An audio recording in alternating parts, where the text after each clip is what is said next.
Should I join a hybrid RIA? That is today's question on the Transition to RIA question and answer series. It is episode number 152.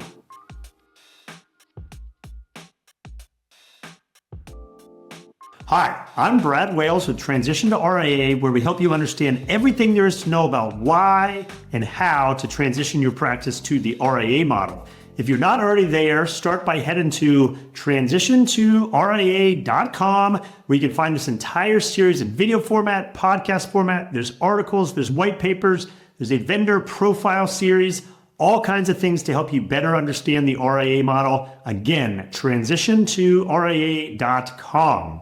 Okay, on today's episode, we're going to be talking about, should you join a so-called hybrid RIA? So as a starting point, and for those of you that have seen some of my other episodes, you maybe heard me mention this, but just as a primer, keep in mind there are three main pathways that you could take to transition your practice into the RIA model. I help advisors down all three, so my comments are never meant to suggest one is better than the other of the three pathways. They all have pros and cons, just like wherever you are now has pros and cons. It's important for you, though, to understand what those three options are, how they differ, and which path might be best for you. So just as a quick reminder, for those that have not heard me say it before, those three pathways are on one end of the spectrum is where you start your own RIA and you build out the necessary set of solution providers around it, things like compliance and technology and E&O, marketing support perhaps. And on the other end of the spectrum is you perhaps join an RIA, and that's what we're going to be talking in part about today. And then in the middle, there's kind of a go-between those two where you're starting your own RIA, but you're relying on a single service provider for many of the individual pieces you would otherwise be building out yourself, again, on the first part of the spectrum. So again, all three are there for advisors to consider. You should understand all three before you perhaps making decisions about transitioning into the model, again, to figure out what's best for you based on all the variables that go into it. So with respect to that, join an RIA, I would start by telling you that comes in many different flavors of what it is to join an existing RIA. Many of those flavors you're not going to have any interest in. They're not at all going to be appealing to you. Other flavors you might find very attractive and a very good fit for what you're looking for in the next evolution of your practice. And so don't make any assumptions coming into this process about what joining an RIA entails.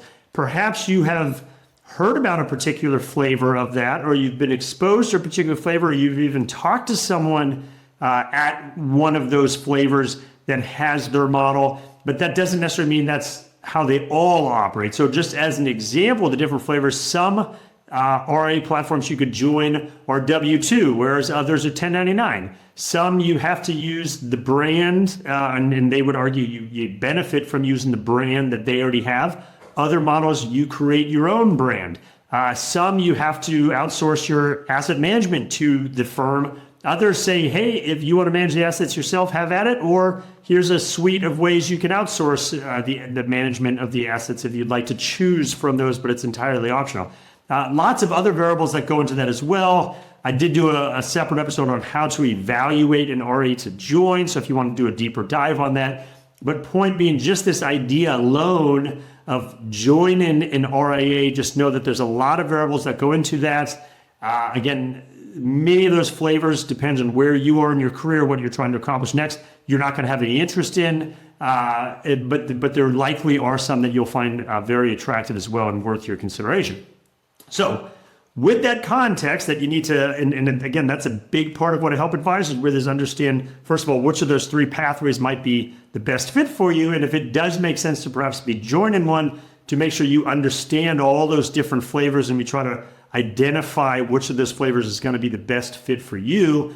But then within that suite of flavors, if you will, and as the title of this episode suggests, is the idea is, should you join a hybrid RIA? Now, let me start by saying, well, what technically is a hybrid? And you've maybe heard me rant about this before. You got to be careful with that term. Similar, I also see this with the word TAMP out there.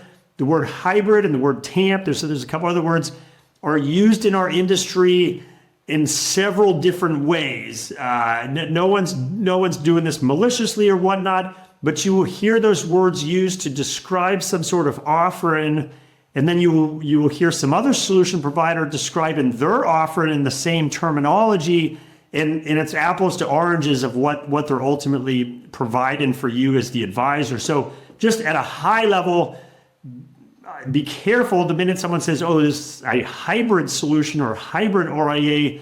Your first thing you want to do is make sure you understand what their definition of hybrid is in that context and what they're offering, and does that match what your understanding or your desire of hybrid is in that regard. So at a high level, as far as what is hybrid, and again, there's no technical or there's no regulatorily defined definition of hybrid, but it's generally understood to be an arrangement where an advisor is essentially wearing two hats. They are both with a broker-dealer wearing their Series 7 registered rep hat, and they're able to offer essentially brokerage commission solutions for clients where it's done on a transactional basis for a commission, and also where you're able to operate in a fee basis on an advisory relationship with clients. That's where you're wearing your typically 65 hat, and you're operating as an investment advisor representative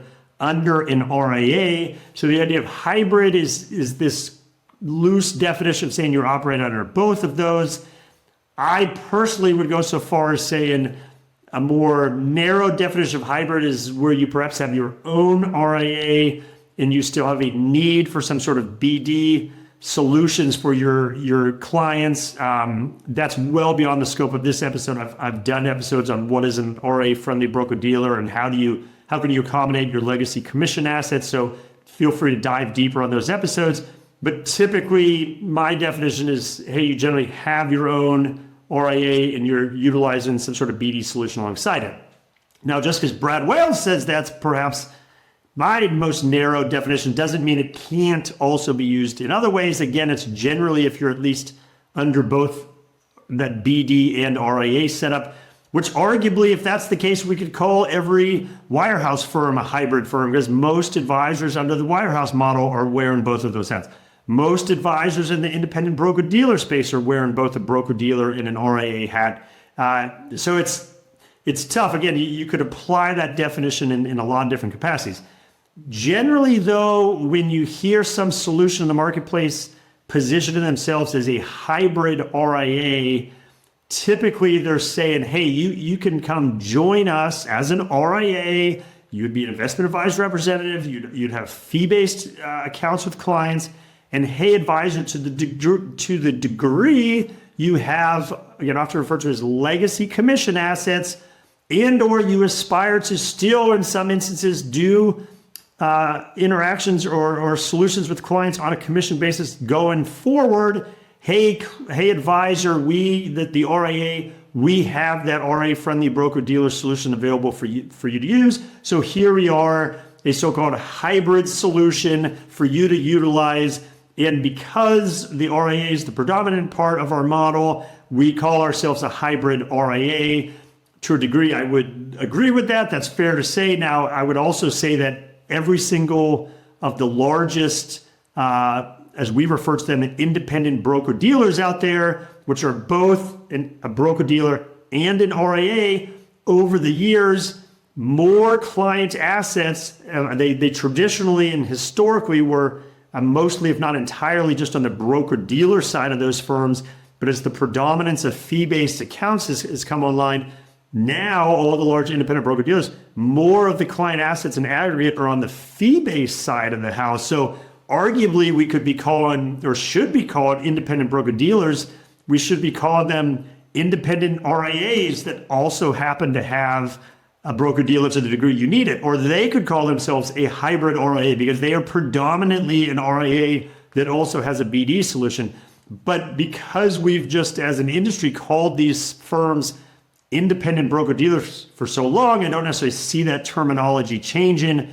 But this is just a reminder, again, just because someone calls themselves something, a hybrid RIA, you have to dive into, oh, okay, are you really what we would think of as an independent broker-dealer and you just rebranding yourself as that? Or are you a standalone RIA and I guess you have some kind of accommodations for my BD business? That's what makes you a hybrid RIA. So just always just take a pause. If someone describes something as a hybrid RIA, again, you want to understand what their definition of it. Now, that said, if you talk to someone like me and we go over the pros and cons and how each of these three pathways into the model work, and you conclude that perhaps joining an RIA is the best path for you, there are some RIAs out there, many RIAs for that matter, that are 100% fee only. They do not have any sort of BD solution. They are not any sort of hybrid solution for that matter.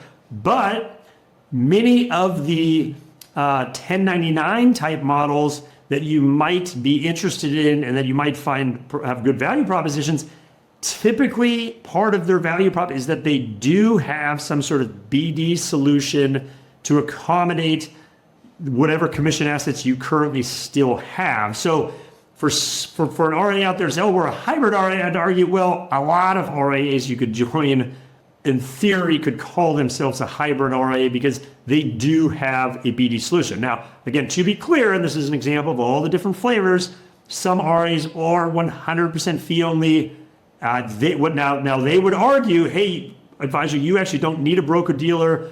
Let's go through that part of your book and look, there's some ways you can solve for that in other approaches, which is generally correct. And I've done episodes on that. But there are some advisors that don't want to take some of those pathways or convert assets in certain ways, and they have a need or want to continue with the broker dealer. So again, most of these attractive, particularly 1099 offerings, do have a broker dealer with it. So to the degree anyone's touted themselves as a hybrid RIA, just know a lot of them could arguably call themselves a hybrid RIA, whether they do or don't as part of their main position, and it's just how they're putting it out there in the marketplace. And so to kind of tie that up, and again, this is kind of very high level. This was not to suggest here's all the variables you should look at to evaluate a hybrid RIA. Again, I did a whole different episode on how to evaluate an RIA in general. But again, just to recognize first, understand, you may or may not, you may or maybe should pursue joining an RIA. Maybe you should start, or maybe you should pursue starting your own RIA. So again, first you have to figure that out. Then if you conclude, okay, I'm going to join an RIA, then understand and recognize there's many different flavors of that. And then within that set of flavors, some of them are or aren't hybrid for that matter.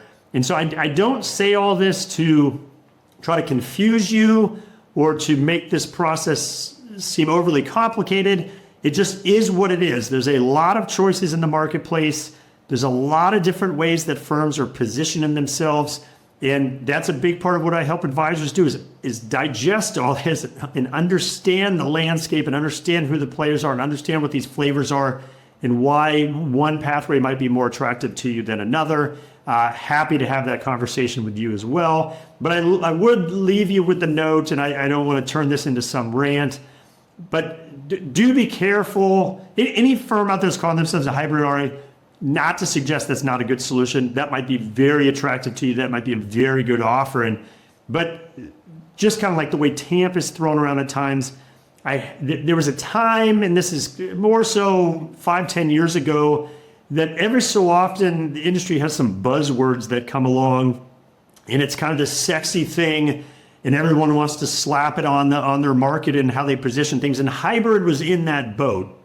I don't see it as, I'd say, poorly used today, but I remember, and now we're probably going back 7, 8, 9, 10 years ago, hybrid became all the rage. That's what everyone was talking about, hybrid solutions.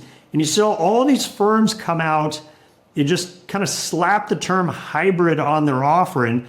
And in many instances, they didn't really actually change anything about their platform or their offering. They just all of a sudden started calling it hybrid something. And now they might have a very good offering, a very attractive offering, but it was just this easy, let's jump on the bandwagon and call ourselves a hybrid. And I remember particularly at that time, there were I mean, it was apples, oranges, and bananas if you wanted to categorize these different types of solutions for advisors, and they were all calling themselves hybrid. I mean, I even saw some firms that slapped hybrid on a payout. There's the hybrid payout that they had. And the reality is it didn't really even change that much from what the non-hybrid payout was. But again, it was this sexy thing to do to slap hybrid on. So just be careful. Again, if you're coming across, oh, should I join a hybrid RIA? Something prompted you to want to watch or listen to this episode. So I did want to clarify, but just careful who in the marketplace is using that terminology. Again, it's not to suggest they don't have a good offering. I just have seen it used in several different ways. And I think sometimes there's a little more cheerleading behind it than arguably is necessary to define what the platform actually is. Again, to the degree you'd like help navigating all of this, happy to have that conversation with you. So like I said at the top, my name is Brad Wales with Transition to RIA. This is the sort of thing I help advisors with all day long. Understand, where are you at now? What does your practice look like now? What would you like to do with your practice going forward? What are all the pathways into the RIA model? What are all the flavors you have to choose from? What are the firms you have to choose from? I have the luxury, because this is all I do is help advisors transition into the RIA model, that I have the luxury of just spending all my time on this one topic and paying attention to just the solutions that advisors would be interested in transitioning into the RIA model. So you get to benefit from me spending, again, 100% of my time just focused on this one topic. First things first, though, head on over to the website.